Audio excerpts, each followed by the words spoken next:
morning, everybody.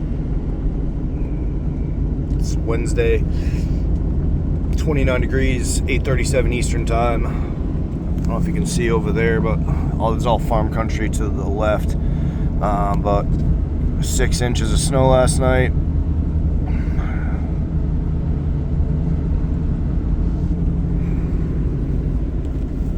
And just wanted to let you guys see what that looks like on the roads up here for if you're not from a place that gets snow.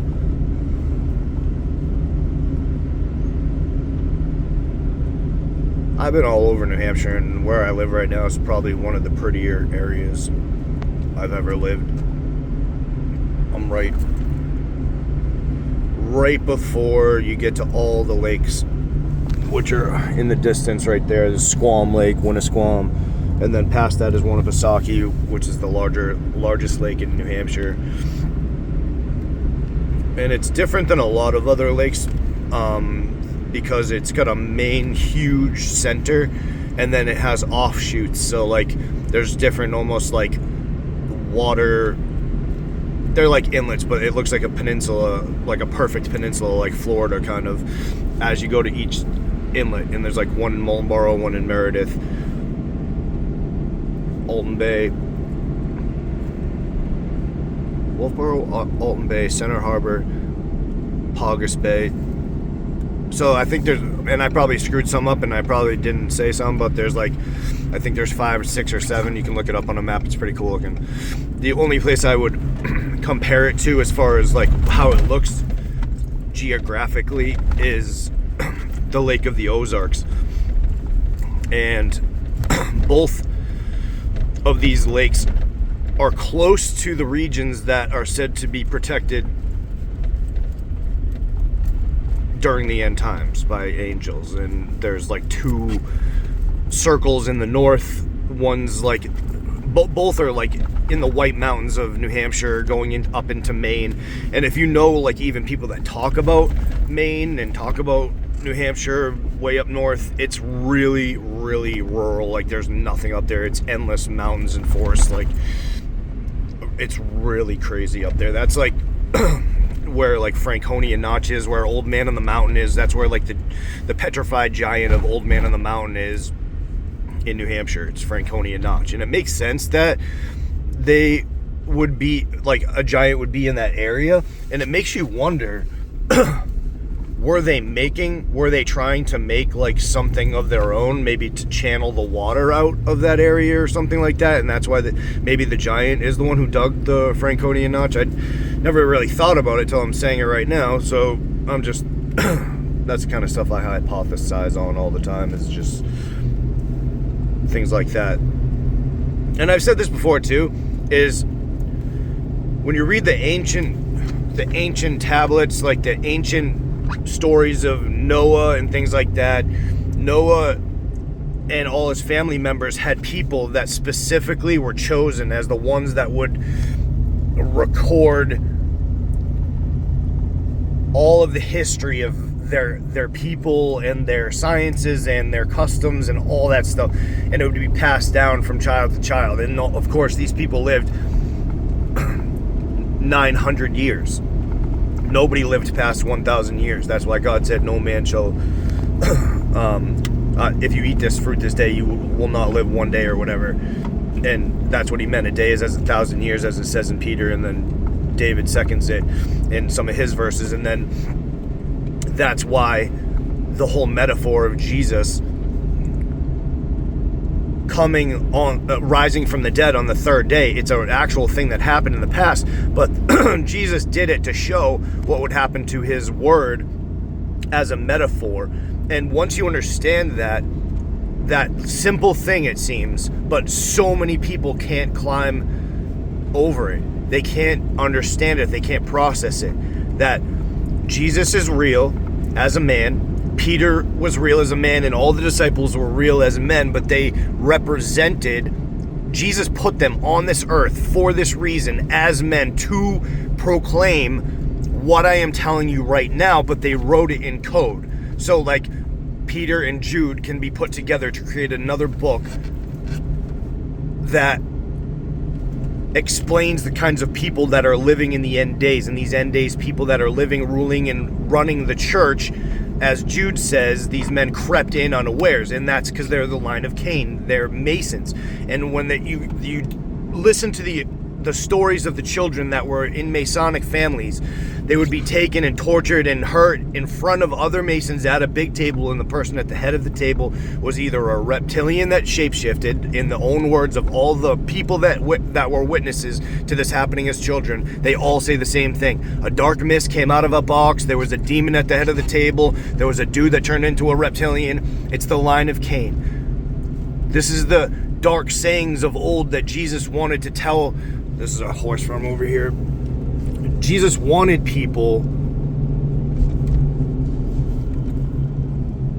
to understand the truth of what happened in the beginning, so that you won't be misled by a group of people that are purposely trying to kill the other race, unless they need you for your taxes, for your income, for your land, for your desire to work and achieve things, and they're just gonna steal them and take it from your family.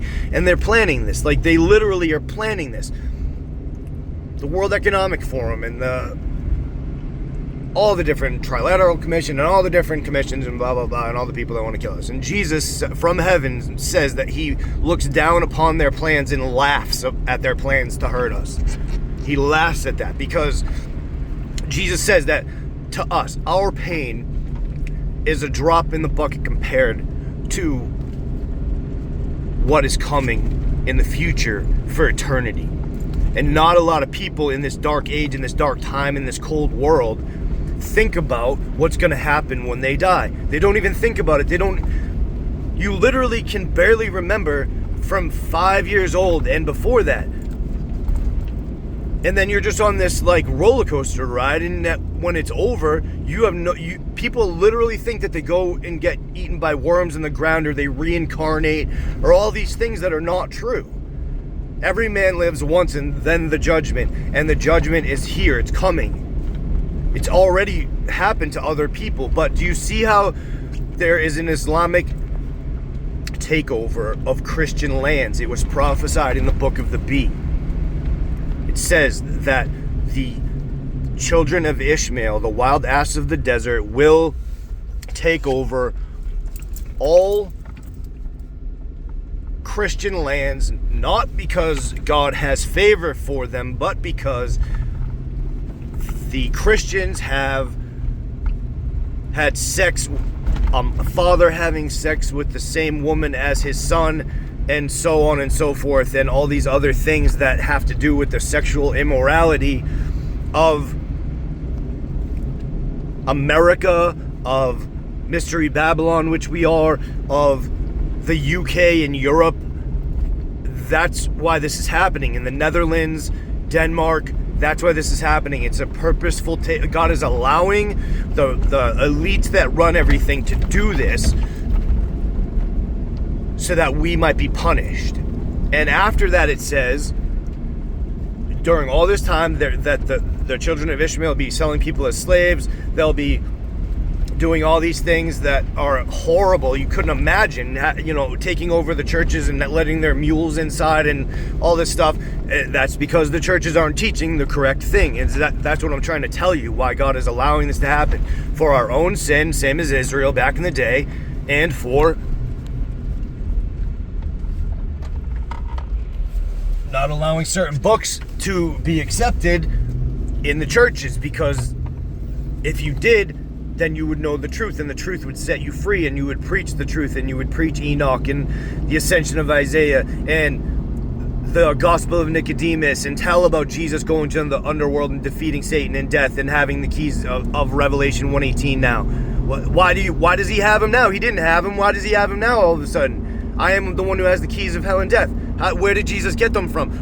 It just happened. It just happened. Stop it. We don't want to talk about those other books. That's what they act like. And I'm copying all the different female teachers and even male teachers that have that wimpy attitude that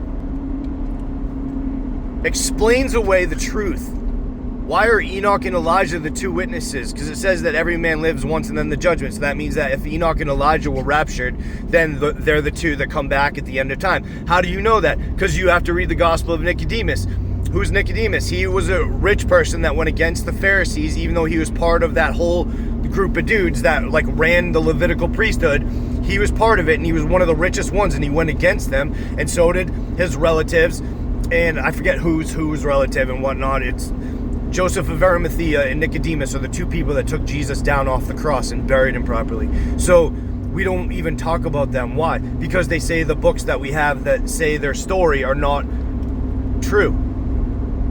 Don't you think it's convenient that only mention of Satan and death saying that Jesus Christ is God because he took Lazarus out of their realm and brought him back to earth? Don't you think that it might be important to know that Satan and death don't actually have the keys of hell and death, and it says it in the canon? Don't you think that's important to know as a Christian, to know that? Because it sets you free from religion. It sets you free from worrying about if there's a Muslim takeover and then the giants are released from the north and they're sent to punish all the Muslims for what they did to all the Christians and all the other people of the world during the takeover. What is that takeover going to look like? I don't know. Check with New York. Check with Texas. They're trying to implement Sharia law, which is what God does to people that don't listen to his law. He gives you a worse law, and it's the law of Satan. That's what it is. He's letting you have what you want. And the people that are at the Super Bowl and doing these rituals and things like that are doing it in your face, and you're allowing it, and that allows these things to come upon you. It's the same as it was in the Bible. Everything that's the same in the Bible is happening now. Everything. And just people can't see it. Everybody thinks everything's fine because the stock market goes up or down, and it's good for them, and it's good for their family, and it's good for their stuff, not realizing that the world is crumbling all around you so they can burn it down and build it back up, like Linkin Park said. John Podesta's illegitimate son, who knew all this and was going to expose it, and they killed him, they killed Anthony Bourdain, they killed all the leader of Soundgarden and all these other people, the other dude that was like a filmmaker. They killed all 5 of them, because they were going to expose the fact that these people torture children. And that's what it says in the other books too, that these people are so wicked that they actually torture children.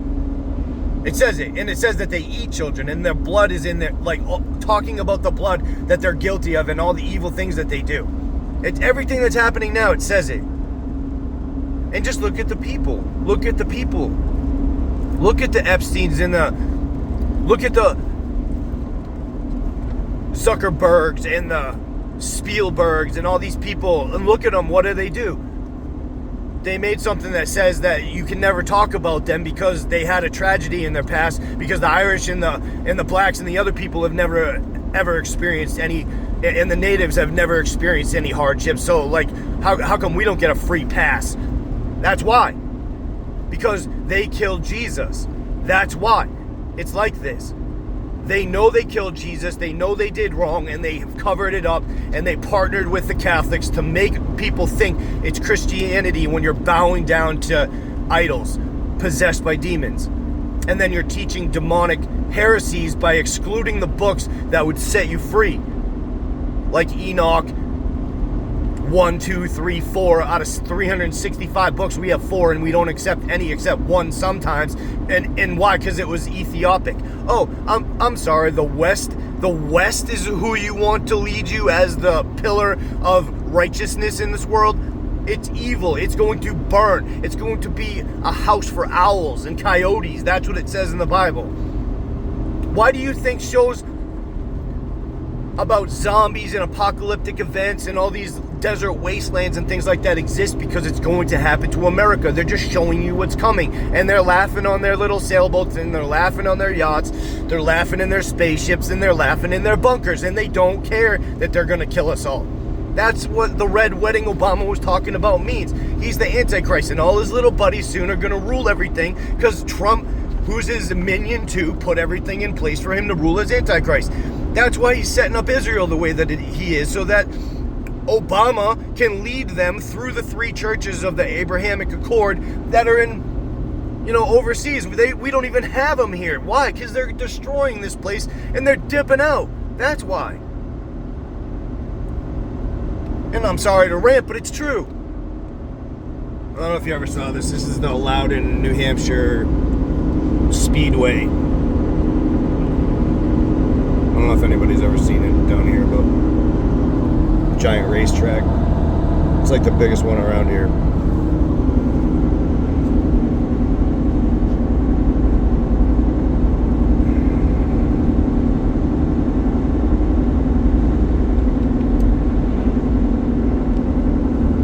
Sky's pretty cool.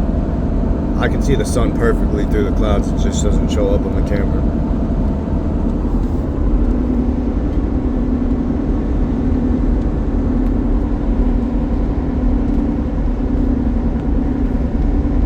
People are like worrying about such foolish things in this world.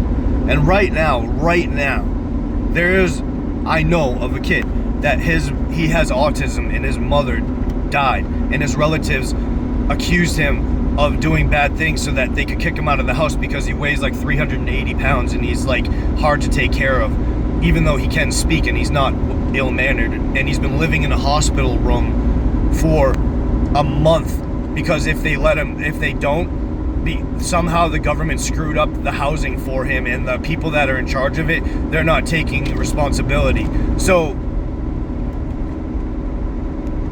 someone I know is making it their personal job to ensure that this kid doesn't go out on the streets by himself to be homeless with autism in the freezing cold, and you see what it looks like. And yet people care about how much money they're going to make and how much money they're going to spend and how much money they're going to save and how much money this and money that, and they worship it. And don't get me wrong, you see me working every day. I know I need it, but it's not something that we should worship. And if we can, give it to people that need it as much as we can, except what we have to live on.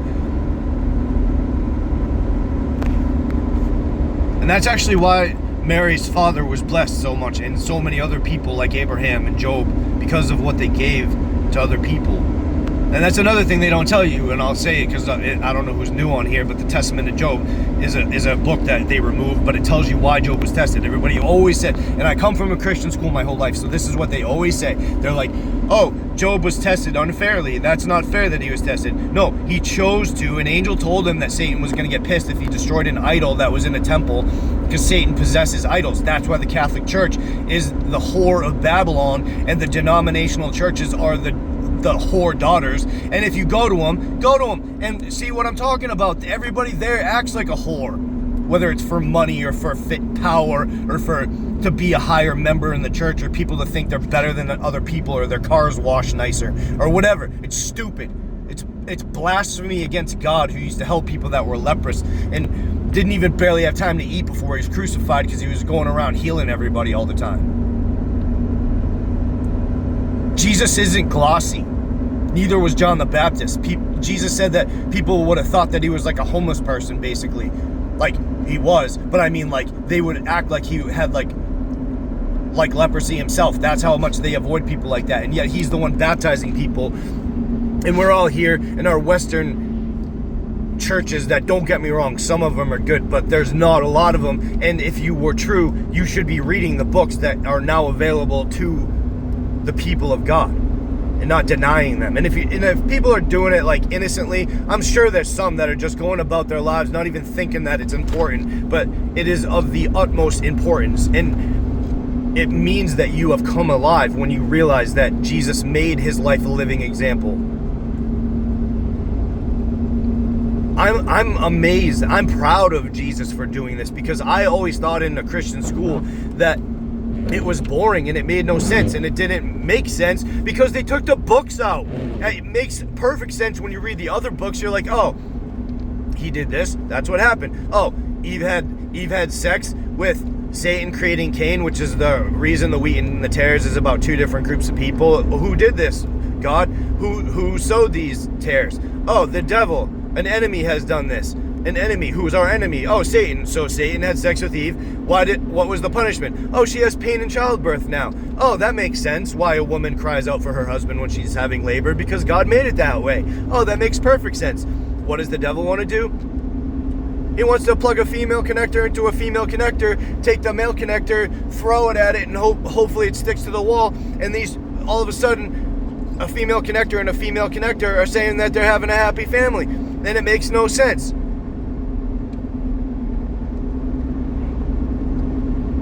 We've corrupted the basic ways of God. So how would you not think that they did that to the Word of God?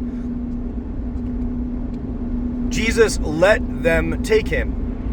He let it happen. So to see who's worthy, who is searching, who is knocking at the door, who is living righteously. I know I am not perfect. I am not perfect. I am not. I cannot say that I wouldn't be floating outside Noah's Ark right now. I can't say that.